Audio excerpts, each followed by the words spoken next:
Hi guys, welcome back to another episode of the Branding Business School podcast. If you are new here, I'm so glad that you hit play. This is going to be a really good conversation.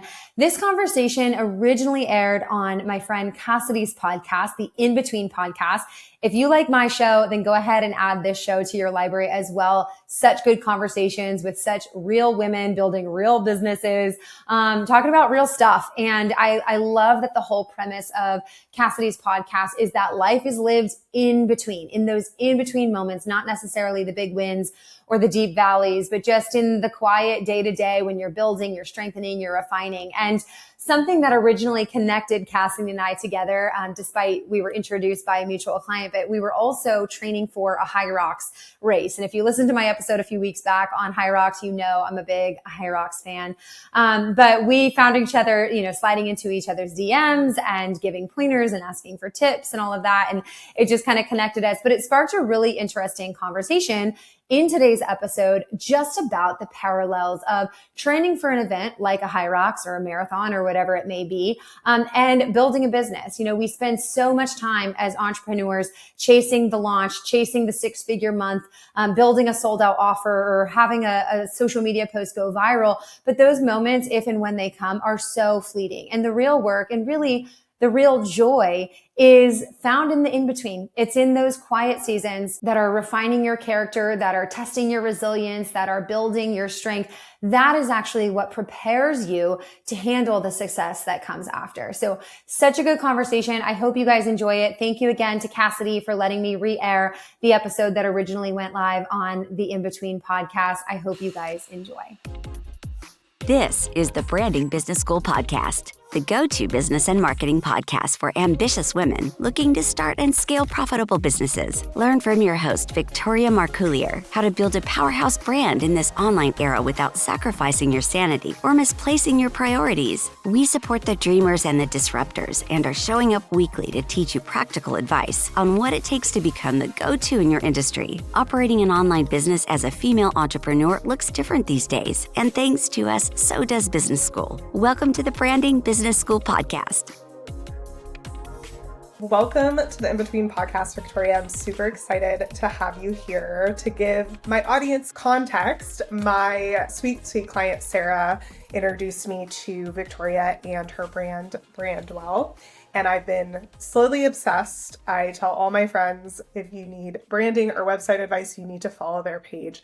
And so I'm really, really honored to have Victoria on the podcast today. Welcome to the In-Between podcast. Well, I am so honored to be on this show. This is exciting. Yes. I would love to give some context for anyone who doesn't know you and your brand on what you do, who you work with, and how you even became an entrepreneur. I'll start by answering that last question first, how I became an entrepreneur. I was one of those girls that I just always knew I would have my own thing. I was raised by entrepreneurial parents. My dad, as far back as I could remember, he owned his own business. It gave him a lot of flexibility. He worked his brains out, but he never missed a tennis match. He never missed a volleyball game. And I loved that. He was just always there when we needed him, even though he was building something really incredible. And then my mom, I would have called her a stay-at-home mom back then. And that's very much, what she is. But she also had an interior design business and she just did it when we were at school. And, that was the money that funded our family vacations every year. And so very early on, I saw entrepreneurship modeled for me in a really positive light. And I just knew that I wanted that for myself. I wanted that flexibility. I wanted to choose which 100 hours a week I work, right?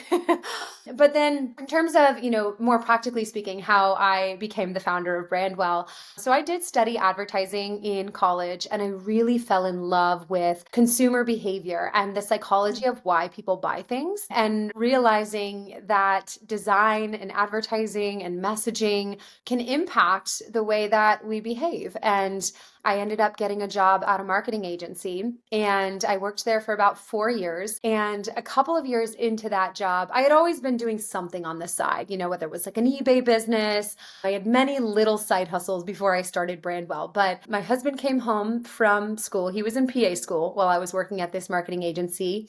And he was like, hey, my buddy Pat needs a website. You know how to do that, right? Because at the company I worked for, I was actually the director of websites and online marketing. And we worked with a whole team of developers in India. And I got to learn a lot of really cool hard skills there. But when he presented this offer to me, I was like, well, yeah, like I know how to do that. And I was like, would he pay me for it? And I just remember feeling like so excited that somebody would pay me for this skill. And that was the very first website that I built for somebody who actually paid me for it. I had built quite a few for myself or for family members, but things hit differently when you get that first cha-ching, right? And I remember thinking like, okay, wait a second, this is a viable concept, right? One $300 website suddenly was a viable business idea in my mind. And so I came up with the name Brandwell. I started an LLC and I started freelancing. But I mentioned that my husband at the time was still in school. So I was the breadwinner of the home. And that was never the long-term goal. It was a short-term means to an end. And I was happy to do it. But I was very much looking forward to the day that we'd have a little bit more financial stability and I could take Brandwell and really turn it into something special. Because at this point,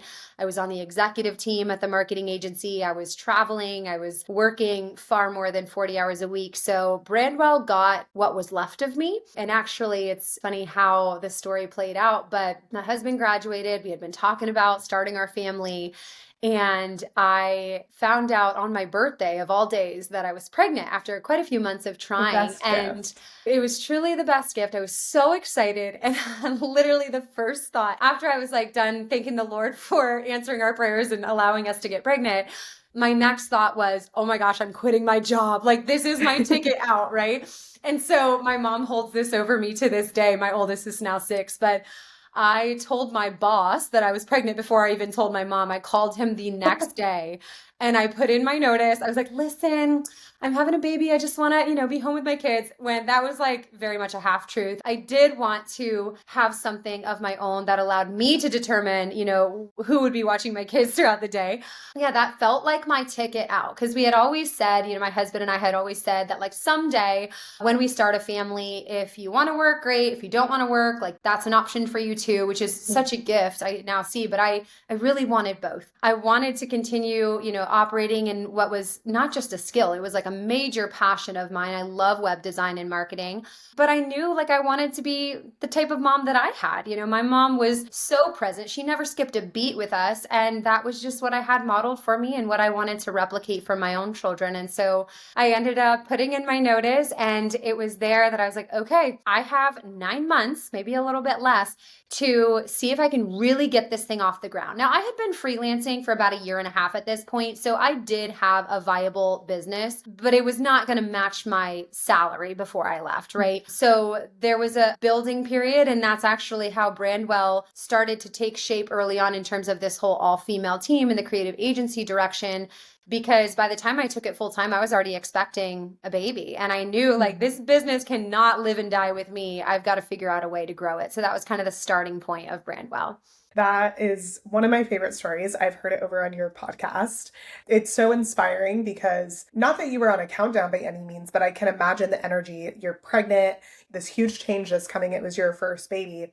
I feel like that momentum almost built on top of your love for building Brandwell, and it really enhanced your abilities to push it forward. Yeah, there's different motivators for everybody. A lot of times for entrepreneurs, it's a financial motivator. Like, all right, we have 6 months worth of capital before we start to go bankrupt or before we have to take out a loan. And then sometimes that's the motivating factor that gets their business off the ground. And for me, it was, I'm having a baby and I know that my priorities, my capacity are probably going to change significantly when this baby is here and I might not have the momentum in my favor, right?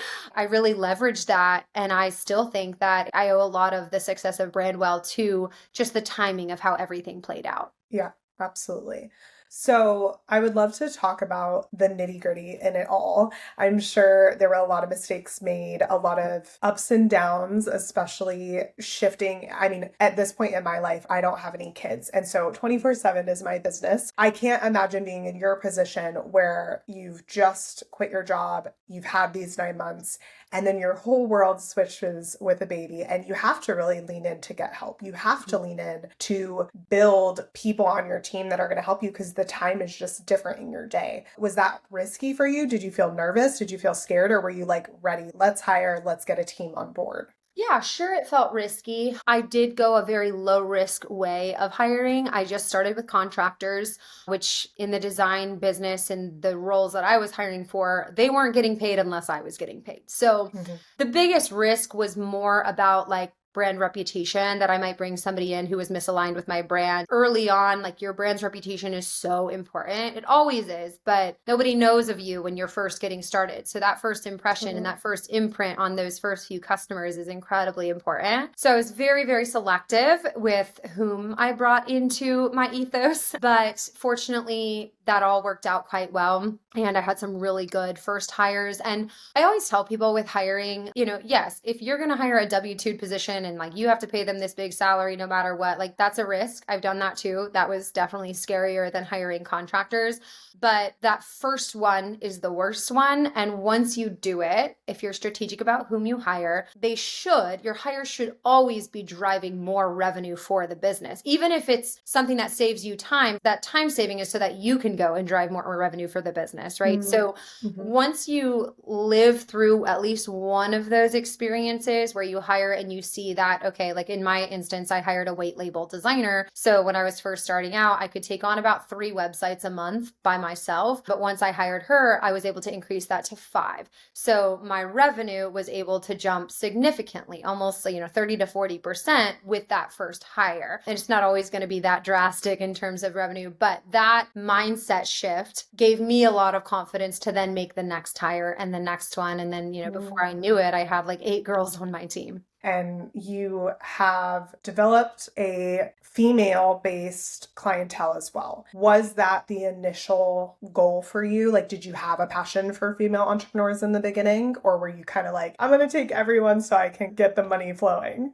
Yeah, this is funny because no, I never had this vision of like Brandwell's going to be the go-to all-female branding and web design agency. I really just kept doing the next thing that felt right for the business. So, naturally, I was a female. My designs were rather feminine and I attracted other people like myself. So those first few clients were all females, minus the first one. His name was Pat. He was not a female. But those first few clients that, I was bringing in, they were women. I really enjoyed working with them. And when I started to hire, it was all just these girls that followed me on social media that were applying. And so, I hired a couple, and then really I had probably had 4 or 5 people on my team, all women, before this like light bulb moment went off for me, where I'll never forget. I remember sitting in a Starbucks years ago, and the Starbucks is still there. I go there all the time. But I remember sitting in a Starbucks and I had just gotten off a call with somebody inquiring to work with us. She was a midwife. And I remember asking her, as I still do to this day, I always say, how did you hear about Brandwell? How did you find us?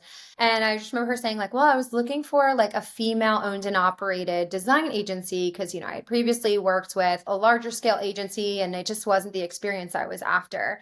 And after that call, I hung up and I like went to my website and I was like, other than the brand images, which clearly show that my team are all female, I didn't have a single mention of the fact that we were like woman owned and operated. Like, and to be fair too, I know now that's like such a buzzword in the industry and like everybody is operating an all female team or it's all woman owned and operated. That really wasn't the case in like 2020, 2019 when I was really getting Brandwell off the ground. And so that was actually one of my firsthand experiences at brand positioning for my own business. I was like, wait a second, like I have this desirable thing within my business that my audience really wants. I need to leverage this. It's not like I need to do something new. I just need to leverage something that's already a strength of mine and really use that asset because a lot of people are looking for this, and I think it's a natural experience. I seek this out in a lot of vendors that I work with. It's a natural desire to want to work with people in similar seasons of life who really understand you. A lot of what has drawn people into Brandwell over the last 6 years has been my own journey of running the business whilst growing my family and having my babies. And I've been pretty open about that work-life balance and just the juggle of doing both and trying to do both well. And I make it very clear to my potential customers and to my clients that like, if you're a mom and you've got toddlers or a baby, like, I don't care if you breastfeed on our call. Like, I get it because I'm doing it too, I just think that there should be more of that. And I know for me, like, I feel so at ease doing, business with other vendors who are in similar stages of life because I don't feel any judgment for the fact that, like, oh, I'm sorry, my toddler's running around in the background, or I'm sorry, you can hear Coco Melon on.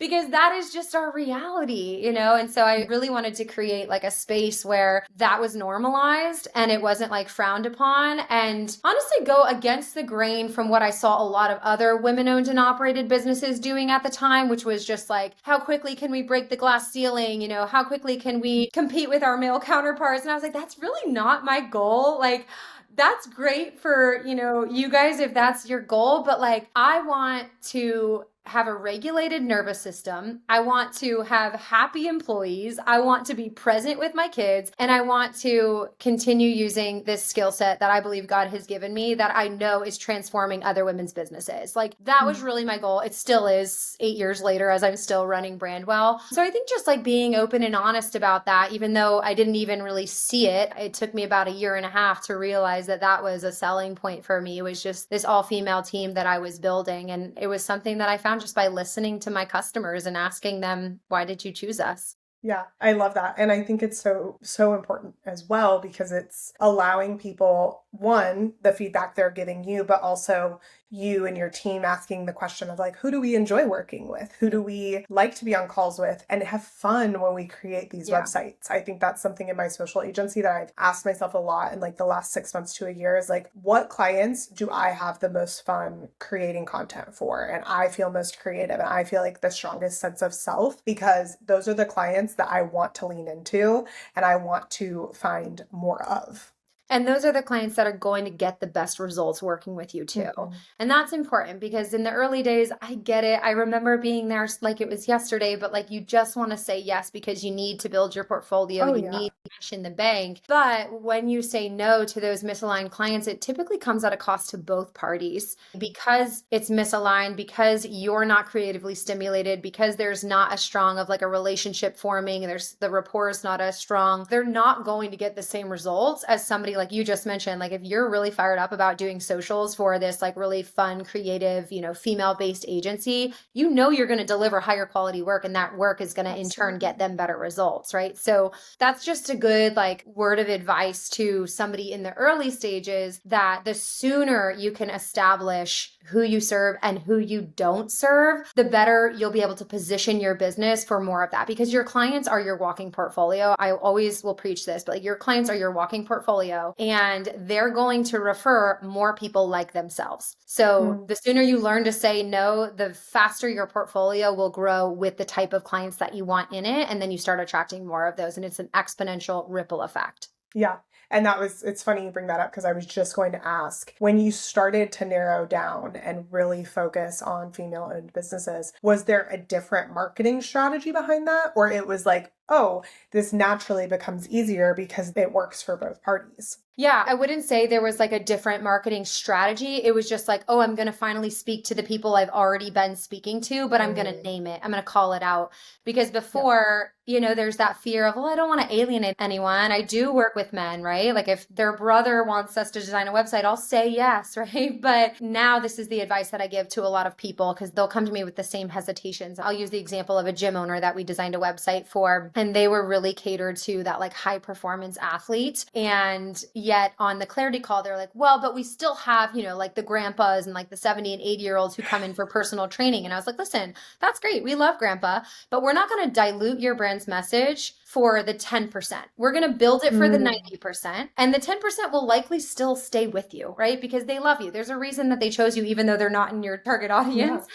So why do we continually dilute our brand's message for the 10% when you actually speak to the people where it's going to resonate, you're going to get more and more of those. So wouldn't you rather work with 100% of aligned clientele, right? But you're afraid of doing that because of potentially losing out on 10%. That's so good. And that's absolutely true, especially in the first couple of years of business, as you mentioned, when it's just like, oh, I have to take anything. I have to build up my roster, if you will, of clientele.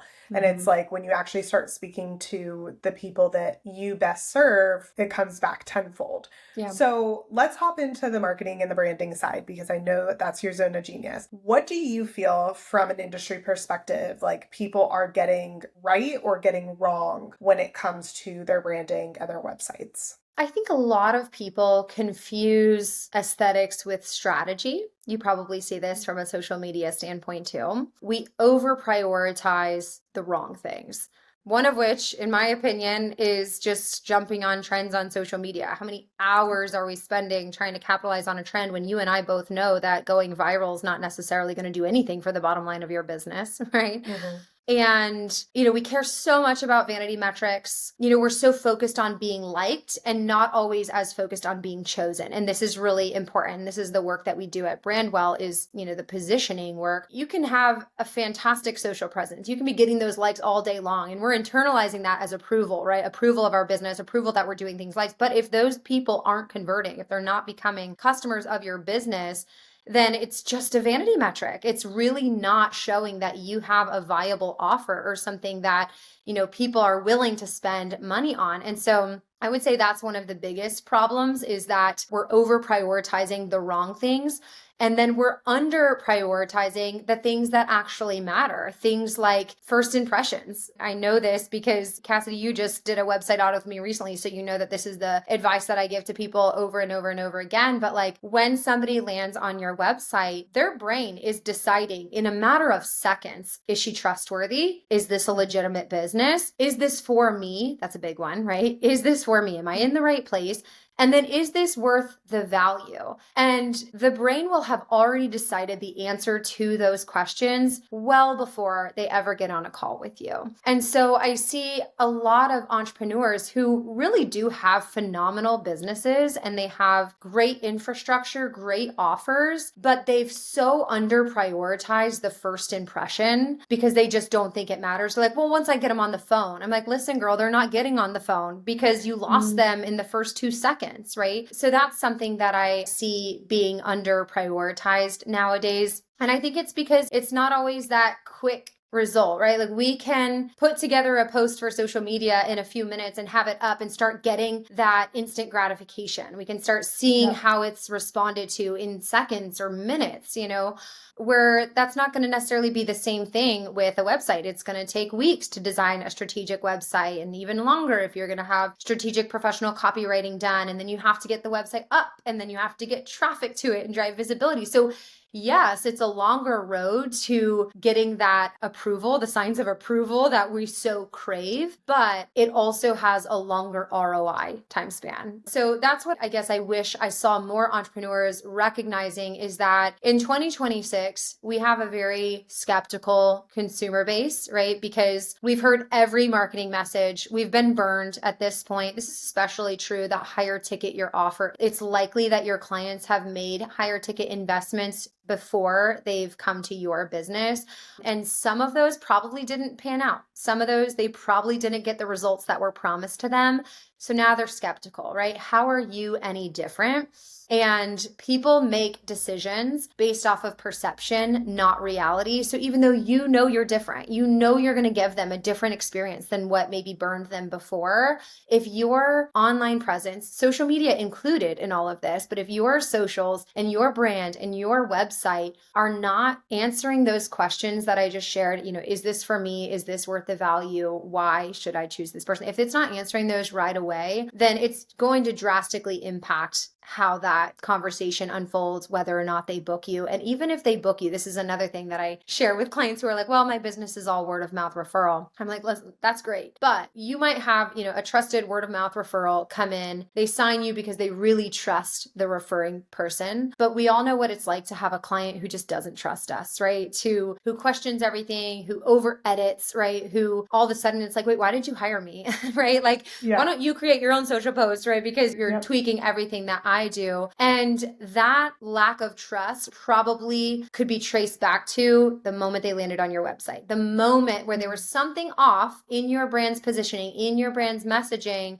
that signaled like, I can't fully trust her. And that's why even when you have a word of mouth referral driven business, perception still matters because people are still deciding your value before they start working with you. I love that. And I've seen that true in my business. I mean, I've been in business for 5 years and I'm just getting to the point where I'm like, oh, maybe I don't want to rely on referrals all the time, right? And especially as I change who I serve. But I love what you're saying about branding and website design, because what I find in social is that exactly as you said, I can easily give you your instant gratification you want within a time span of 3 months on organic social media, but you're not going to see actual growth for probably 6 months to a year. And if you actually want it to convert, it has nothing to do with your social media. And that's the hardest part for people to understand is I can do the best growth posts, education posts. I can make you look incredible online. And if they go to the next step, which naturally is usually the website, and it's not doing its job, that's not my role. And sometimes I've had to have really hard conversations with people of, well, social's not working. And it's gotten to the point where now in strategy calls, I actually give them a list of things that I think they need to improve on outside of social. And 99% of the time it has something to do with the website because it's just not doing the job that it needs to do to convert. And the conversion is never going to happen on social, right? They're always going to go somewhere else to validate what they're learning on social media. And I mean, I can say that as a consumer myself, right? Like I went straight to your website after I learned about you and learned what you were doing. And people don't want to hear that. What do you think is their resistance? Is it the timeline to making that step and getting a solid website done?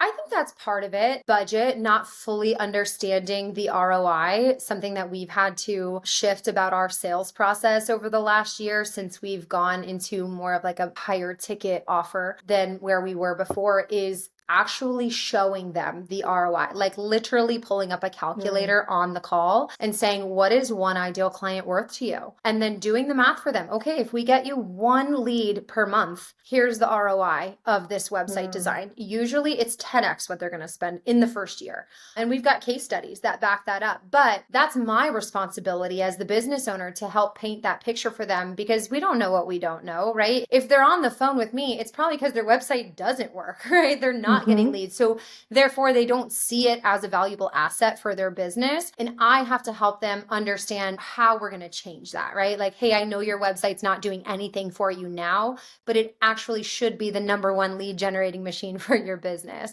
And just to reiterate what you said, I share the exact same kind of like human behavior pattern with my clients that in the service-based realm, a lot of times the businesses are run by referrals, which is great. Brandwell is largely run by referrals as well. But that doesn't negate our human nature to do our own research and due diligence. What do we do when we hear about somebody? We look them up on social. That is literally like the first thing that we do. That's where we go to vet.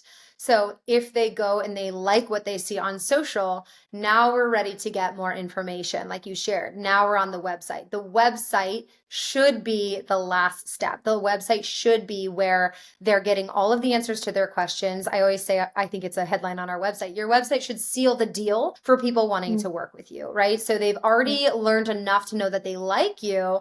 Now, are you doing a good job presenting the value of the offers on your website where they actually want to take action? So if your business is struggling to get leads, or you're getting some leads, but they're not converting, or we all know how bad it feels to, have the lead do the call, it goes really well. And then they're like, oh, I'm sorry, you're just out of my budget, right? Then something is broken in that ecosystem that we talked about. Either you don't have enough referring partners to your business, you should focus on upping your client experience so people can't help but want to share about you, or you have broken socials. You're either not active on social media at all, or you're not prioritizing, showing up as a credible industry leader. You're not sharing your expertise. You're not sharing the proof, the social proof of people who have gone before and made the decision and had good results, or your website is broken, right? One of those three things is probably out of alignment, because when all three things are in alignment, those are the brands that are unstoppable. Those are the brands that you're looking at and you're like, I want to emulate that, right? Because their businesses are recession proof. It doesn't matter if one referring partner partner falls off, because there's a lot of different streams of leads and things that are supporting the longevity of the business. So it's all very important. Yes, I completely agree. And my eyes were open to this a lot this year, and especially in consuming your content and really, like you mentioned, doing the research and understanding the importance of what a website can do for you.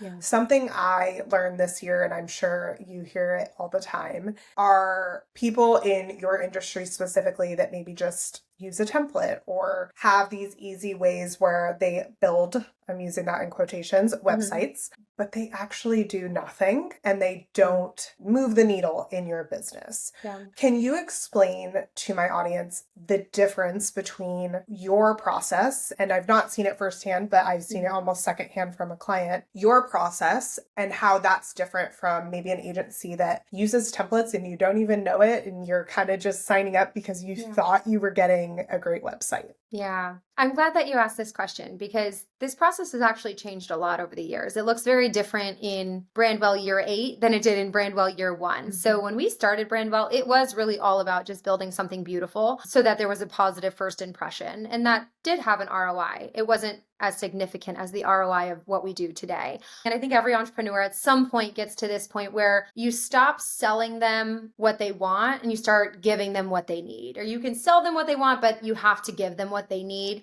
or they're going to regret the investment, right? And so all people wanted when they came to Brandwell in those early years was a pretty website, right? Well, why should they pay me 10 times the cost of a template when they could just go get a pretty website from a template shop? That's a really valid question, right? And sometimes I was like, well, I don't know why. I didn't even know how to answer it myself. However, that really shifted. I think it was like 2022 when I personally got really invested into brand positioning and understanding how positioning really allowed you to cut through the quote unquote noise that we all talk about, right? As a lot of industries started getting more and more saturated over the last 5 years, med spas, interior designers, graphic designers, social media marketers, like the barrier to entry has just been so low to start a business. So like everyone's doing it. You know, the post-COVID online world is so different. A lot of people lost their jobs and used that as the launching pad to start their own thing. And so what happened is just started creating a lot of noise.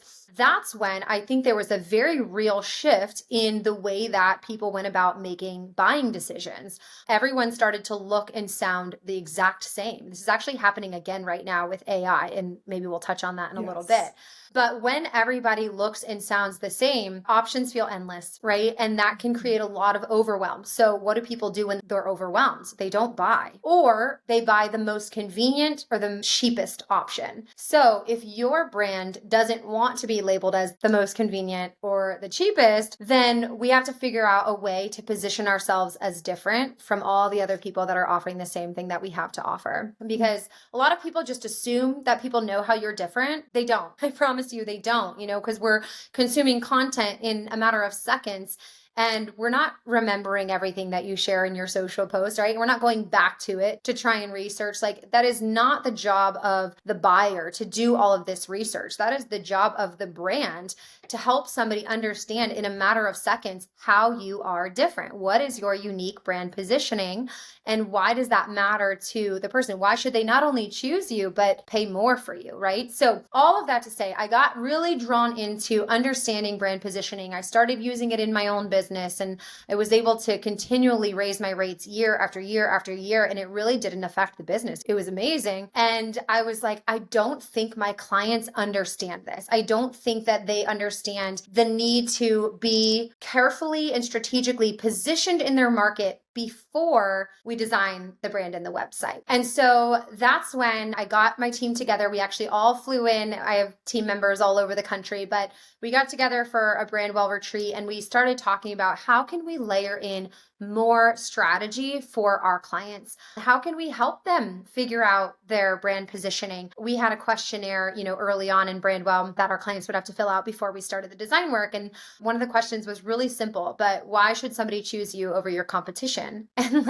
probably 70% of our clients left it blank or just said, I don't know. And so that was actually the catalyst for me to create the Branding Business School, which is my brand strategy course. And that was what eventually turned into the Branding Business School podcast as well. But I was like, this is a huge problem. All of these female founders have phenomenal businesses, but they can't even articulate why somebody should choose them over their competition. So if you're not that convicted in your own differentiators, your clients certainly won't be, right? And so that was when my passion for what I do really expanded into, yes, I want to design you something gorgeous that turns heads and makes people actually want to stick around to see what the business is all about. But I want to make sure that there's depth, right? We don't want to just keep putting lipstick on a pig. We want to sit down with you and we want to figure out what are your differentiators? Why are you better? So we do that with every single client now, whether they're just doing branding with us or whether they're doing a website with us. We walk them through our proprietary process called Prep Well that we developed at that retreat. We sat down and we, put all of our heads together and we developed this process called Prep Well.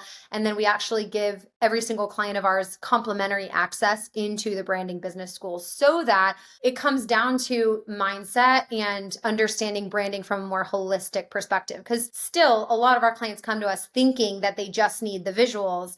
And it's our job to say, yes, we're going to give you the visuals, but you also need this if you want to truly see results. So we're going to give you this too, even though you didn't ask for it. So that's kind of how our process evolved over the years. And the result of that evolution has been phenomenal ROI for our clients. It used to just be, oh, I launched with Brandwell and I'm so confident and I'm promoting my business, which is great. And we want that emotional side of it too. But now, we're getting these case study forms and they're like, I generated an extra 100K in revenue in the first year post-launch. Like that's the power of strategic brand positioning before you design. I love that. Again, I've seen it real time in my client Sarah. Like we started together and she was serving women in therapy. Mm-hmm. And I mean, she was already trying to do that before. And then I noticed when she started working with you guys specifically, I would get these emails of like, now we're serving this person and now we're serving this person. And it was all the same person, but it was at such a tighter description and tighter level. And then that's really when we started having all this traction on socials for her, is like she became so specifically clear on this one person she was serving, right? Yeah. And it all stemmed from your Prep Well, obviously asking bigger, but also more refined questions at the same time. Yeah. Premium positioning and high-end branding, it's not about using gold in your color palette or cursive fonts and stuff. It is about being understood instantly by the people that you're trying to serve. That you feel like the obvious choice for a very specific group of people, because that is what allows people to convert so much faster and get such better results than constantly trying to speak to everybody and having to get on all these calls only for it to not pan out. You're spinning your wheels in so many ways where it's like, if you understand how this will actually benefit your business, from shorter sales cycles to better fit clientele, it allows everything in the business to rise. Absolutely. So I want to chat a little bit about how you personally in your business utilize social media and if it is at all a discussion within your clientele. And you have grown quite the incredible following of, I would say, people who, as myself would call a cult follower, of people who just really love and adore Brandwell and everything that you do. How has social media played a piece in your business over the last 8 years? Social media has been invaluable to Brandwell over the years. It's amazing because I can't say I've ever had great strategy behind it. Now we're really starting to step up the game here, but I've done a little bit of everything when it comes to social media. We did like post every day in the early days of Brandwell. We, hopped on, was it like 2020, 2021, where everybody was dancing and doing reels. I had my team dancing to, Walker Hayes, Fancy Leg.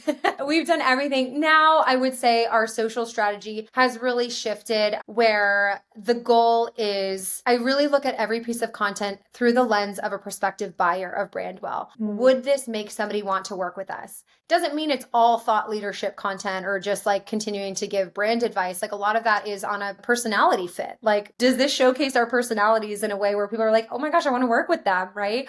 On a relatability level. I mentioned earlier, how I wanted to kind of go against the grain of what I saw a lot of other female founders doing, where I felt like there was this push to like, how edgy can we be? And like, can we cuss in our content and all of that? And like, that works for their target audience. But for me, I was like, that's just not me, right? I'm not edgy. I'm a mom of 3 kids. And like, I want that to show because it's a differentiator, right? So for somebody who's not looking for that like edgy, cool girl vibe, and they're looking for just something a little bit more approachable, a little bit more relatable, like Brandwell's going to stand out to them. So really like, that's probably about as high level as our strategy has gone with social media, is looking at every post through the lens of a prospective buyer and saying, would this make them want to work with Brandwell on one of these levels? Does it establish us as an authority in our space? Does it show our personality? Does it show the proof of what happens when you work with us? Like, are we giving the context of the results that they're going to get? Are we showing outcomes?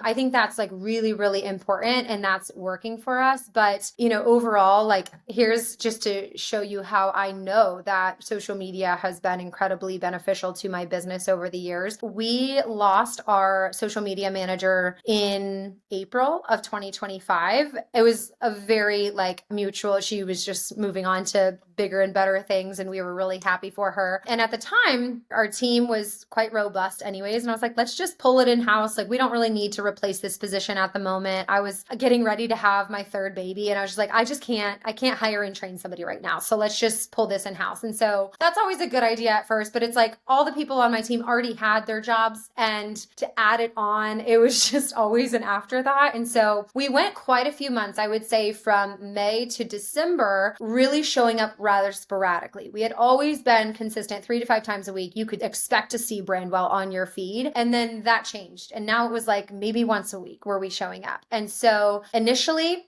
didn't really see any change in numbers, right? Revenue still looked the same. But about 4 months later from when we had stopped showing up, we realized that like, wow, leads are down all of a sudden. And then the next one, leads are still down. Like, what's going on? And so we had to zoom out and really look at, okay, what all has changed? And we were able to kind of dial in and say, you know what, even though we weren't necessarily attributing all of these leads to social media, it was part of their buying process, because whether they said they found us through Instagram or they found us through a referral, they were going there, right? And then that was convincing them to take the next step, which was to go to our website. And so that piece is missing, and therefore we're getting fewer leads. So that was when I actually was like, okay, we're getting this back in right now. We are hiring a digital marketing strategist, and I onboarded a new one in January, and she's doing a wonderful job. And what do you know? 3 months after showing up more consistently on social media again, leads are up. So it's a very important component of the buying decision process for most millennials, Gen Zers. So if you're serving that audience, like, I would say it's a non-negotiable. I always tell potential clients when we're talking about it, I'm like, do you remember when websites first became huge? And it was like, if you didn't have a website, people were like, like, are you a legit business? Yeah. I feel that way about social media and websites together now. Because absolutely. if you just have socials and it's a business and there's nowhere for them to go, they feel lost. They don't trust you because they're like, well, it's just social media. But if you just have a website and they can't go stalk you on socials, they're also like, okay, I need to know more information. Not that it can't work. I mean, obviously there's businesses that are the exception, but I find that, yeah, you do really need both to see results and effects along the whole long term of the situation. And I also think it's really important what you said of your strategy now is to focus on the people that you're selling to and that you serve to. Mm-hmm. That's what I find when I usually start working with people on social media is they're trying to talk to everyone. They're trying to do the TikTok dances because everyone else is doing it. And it's like, okay, is that TikTok dance selling to who you actually want to sell to? If that's your higher ticket offer or whoever that is. And I think the clients that I've had the most success in running their socials have a lot of clarity on who they're trying to sell to. And they're perfectly okay not doing all the things to attract all the people. Mm-hmm. And that's why you have a lot of social agencies that show case studies of like, okay, this client has 600 followers and grew her business by this much. And she's got 650 followers now, right? Like, it has nothing to do with those vanity metrics, because if your marketing is doing the right job and you're using social to serve the right people and the website's doing the right job, it's kind of an easy sell. Yeah, I totally agree with that. It's just made things a two-step process instead of a one-step process. We used to just go to the website, and social media has changed branding forever. I mean, it has brought so much humanity to brands. It's really why brand positioning is so important, because when these big brands that otherwise they were boiled down to a logo, right, or a symbol, let's take the example of like Nike or something, right? Like they recognize the importance of that human to human connection, the importance of relatability. And so that's why they sponsor athletes who are on social media, who are bringing a personality and an emotional component to what their brand is known for. And that's what I think the role of social media is for a lot of our businesses as service providers, is like, yes, you have your brand's positioning in terms of, who you serve, the differentiators within your offer suite.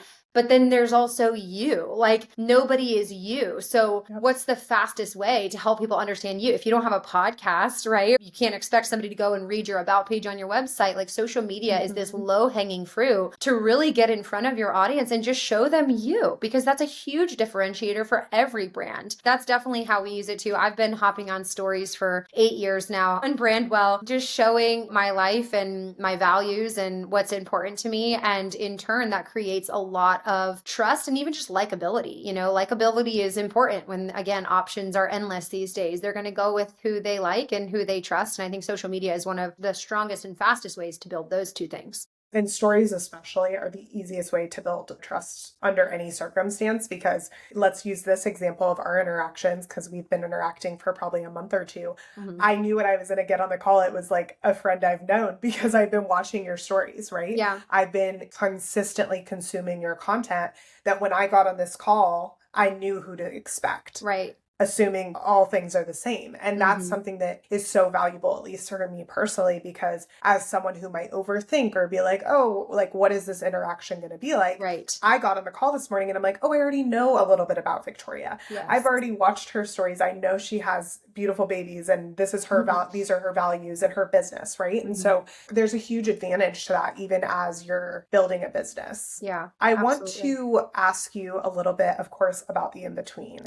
And there have been so many gaps, and I'm sure even some that you haven't shared personally. How do you handle gaps between where you are and where you are meant to be, or where you want to go in your business and your personal life? I feel like it's all the in-between, right? Yeah. Because as soon as you get where you want to go, the goalpost changes and now you're on to the next thing. So life is lived in the in-between. And that's why I loved when you pitched this idea of me coming on your show and I learned a little bit about what the podcast was all about. I was like, yes, this is very aligned with just the way that I view life and business and everything. So yeah, it's all been an in-between, from like the vision of Brandwell to where I am today. I mean, gosh, these last 8 years, particularly the last 6, from having my first baby and then having 2 more, and really Brandwell being like this rocket ship that was just taking off amidst all of it. Looking back, I don't know that I ever would have planned my life to happen this way, where the business and the family would start and grow at the exact same time, because it's been incredibly challenging. But also that's like been so empowering, because you learn your capacity, you just learn what you're capable of doing that you otherwise would just never would have even put yourself up to it in the first place. And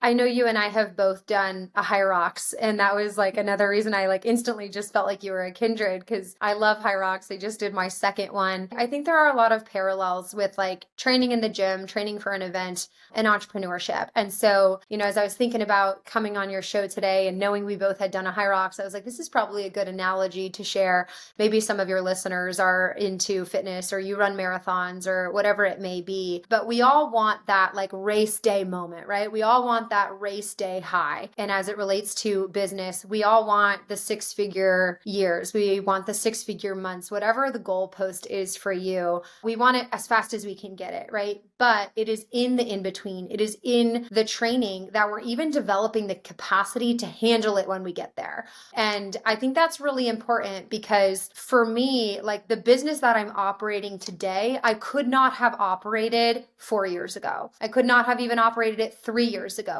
Every year, I am learning so much, even about like emotional regulation, right? Like the stakes are just higher. When your business scales and grows and your offer suites are worth more and you're working with higher profile clientele, like the stakes are higher and everything is amplified in the business, the good and the bad. And so 2026 Victoria can handle a whole lot more than me the first year after I had my first baby, right? So recognizing that the in-between is where you're not just like building the systems, building the business, hiring the team, but you're really developing the capacity for what's coming next. And in the example of HYROX, like I just did this last one, 2 weekends ago with my partner, and like we posted a time that I was really proud of. We did it in an hour and 10 minutes, which was like a 13-minute PR from what we did last year. But like we fought for that. And I was thinking like that was only possible from every day at the gym, every workout that wasn't being clapped for, every workout that I didn't post on social media, just the consistency of showing up day after day, putting in the work, even when the workouts felt crappy or didn't feel super productive, right? That is what gave my body the capacity to push as hard as I did and to have that race day high where I got up there and I was so proud of what we were able to do. And I think that that's a really important lesson for entrepreneurs. We follow all these people on social media and, we have this standard of what success should look like and how soon we should reach these levels of growth. But just know that like, if you're not where you want to be yet, like you are still developing capacity to handle it when you get there. I'm so thankful that my business didn't grow any faster than it did because it gets hard, and I think that the in-between is what allows you to handle the hard. So it's a very important phase. Well, I love that you used kindred spirits because the whole reason I started this podcast is based off of a fitness event and exactly what you're saying. I ran a marathon, 2 or 3 years ago. As I was running it actually on race day, I was thinking, man, the race is kind of the easy part. Like signing up is the easy part. And then the race day, and as an athlete, like the adrenaline and you're just so pumped. It's like, not that it's easy by any means, but mentally it's really like, I just have to get to that finish line. But there were days where I was running 21 miles and like I would be running and crying sometimes and thinking to myself, like, if I just gave up right now, no one would know. It would just be me and my ego, and I wouldn't let myself do it. Yeah. And that's truly what inspired me to be like, why? I think, especially as women, what gets us through that in-between moment of showing up to those workouts, showing up to our business and putting in the hours. That's what motivated me to end up starting the podcast because I was so curious. And I think it's different for everyone. Like you mentioned in the beginning of the episode, like your big driver was your family and your kiddos and how you were raised and mimicking that. That driver can be different for everyone. Yeah. But I think those moments, and again, we're always in a certain in-between in our life, really decide the grit to keep going, to keep learning, to keep developing. And then, we get to race day and it's like, oh my gosh, we did this huge thing. But that day is not necessarily the growth. It's everything in between that decides the growth. Absolutely. Yeah. The race day moment, the high revenue month, the sold out offer, like that is just a blip on the radar because that euphoria will end as soon as it came. And, most people want to skip the part where you actually prepare for that moment, but that's really where life is lived. I've heard it said, and I've been leaning into this idea a lot this past year because I've just been through a lot this year. Ever since having my third, it's just been like one thing after the next, even with business and stuff. And just recognizing that like entrepreneurship is a test of your tolerance. How much can you tolerate? And the ones who can tolerate the most will go the furthest because we all come up against these challenges. We all face resistance. And a lot of people, that's when they just say, no, I'm not interested anymore. Like this is no longer fun for me, right? We got into it because we thought it was going to be fun and we were pitched a very different story than what we actually are living and experiencing. So it has to be about more than that. And for me, it's become so much more even about like personal development and spiritual development. I feel like I've grown so much as a mother and a wife, even more so than I have as a business owner through what my business has taught me, right? Like my boundaries are so much stronger now. My priorities are so clear. There are certain things that I might have like fudged on a little bit in the early years for the sake of a sale. And now I'm just like, nope, because I know what that will do to my peace and it's simply not worth it. And that conviction allows you to truly build a better business, to be a better leader for your team, to give your clients actually better service because you're honoring those boundaries and the conviction. And so the in-between is incredibly necessary. It's where 95% of your life and your career are going to unfold. And then we get those little highs highs, we get those race day moments to keep us going and to remind us why we do it. But those mountaintops are not typically where we're learning and we're growing. Well, Victoria, I am so grateful for your whole brand, everything you've built. And I know it comes straight from your heart. Now meeting you and actually having a conversation one-on-one, I can say that. I am beyond grateful for you. I've heard Sarah Blakely often say that she has mentors of people who don't even know she exists. And I count you as one of those for me. And I'm lucky that now we know each other because you've truly built something that beyond any successes, you can tell that people are happy and they come away from what you build better versions of themselves with more clarity and confidence. And not every quote unquote marketing, branding, whatever you want to call it, agency can say the same. So I hope that you're very proud of what you've created. And I'm beyond grateful to know you and get to watch what you build every single day. So thank you so much for joining me today. It really means a lot. Well, thank you for having me. And I'm so excited to have a new podcast in my library now with the In Between podcast. This is just been great. And I highly recommend you listen to Victoria's. It's been one of my favorites to binge. When is the new season coming out, actually? The new season is going to start at the beginning of May, and we have truly some incredible guests coming on this season. So it's going to be a good one. Okay, good. I think especially if you're a female entrepreneur, which is most of my listeners as well, you will learn so much. I love your guest episodes. There's just a lot of good nuggets in there. So make sure you check that out. And we will leave all Victoria's information in the show notes. So I hope you guys have a great day and we'll catch you later. Thanks for tuning in to the Branding Business School podcast. If you're looking to take your business to the next level, subscribe to the podcast, and we'll continue to cheer you on week after week by giving you practical advice on how to build your brand. For show notes or to learn more about what we covered in today's episode, head to thebrandingbusinessschool.com/podcast. And remember, you don't need an MBA to be the CEO